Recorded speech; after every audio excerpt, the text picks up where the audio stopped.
आएंगे राम आएंगे, राम आएंगे आएंगे राम आएंगे। मेरे झोपड़ी के भाग आज खुल जाएंगे राम आएंगे। मेरे झोपड़ी के भाग आज खुल जाएंगे राम आएंगे।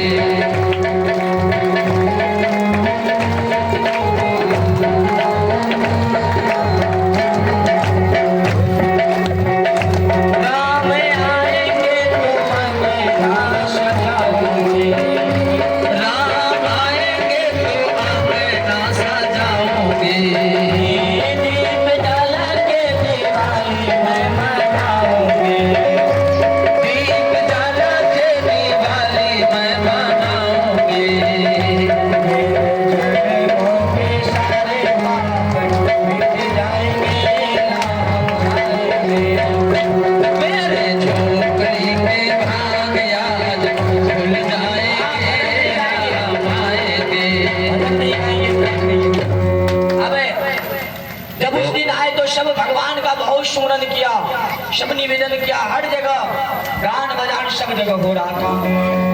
चलिए आगे राधे राधे। अब सुखदेव जी कहते हैं राजा परीक्षित जी से, इधर सब जब भगवान द्वारकाधीश को जब इधर सबसे इधर 16,101 पटरानी से इधर विवाह हुआ, बड़ा ही धूमधाम से हुआ और सभी पत्नी के 10-10 पुत्र हुए। जय हो। और 10-10 पुत्र हुए सभी। वहां रुक्मणी के जो पुत्र हुआ वहां प्रद्युम्न था और प्रद्युम्न हुए और पुत्र कौन हुआ तो अनुरुद्र। महाराज जी अनुरुद्र का विवाह जो हुआ रुक्मी, ये रुक्मी जो है रुक्मणी के भाई, ये रुक्मी के नातिन के साथ हुआ और बड़ा ही धूमधाम से शादी हुआ। इनके शादी में महाराज लड़ाई भी बहुत हुआ, बहुत भीष्म पूरा सबको लड़ाई एक साथ, बहुत लड़ाई ज्यादा हुआ। अबे अनुरोध का जो यह पहला जो यहाँ शादी हुआ, अब दूसरा जो है दूसरा भी दो पत्नी था। एक वानासुर की बेटी उषा के साथ हुआ। इनमें भी भगवान द्वारकाधीश और शंकर जी में भीष्म लड़ाई हुआ, बहुत लड़ाई हुआ। अब सुखदेव जी कहते हैं राजा परीक्षित जी से समय के अभाव से कथा को बढ़ाया जाता है फास्ट में। अब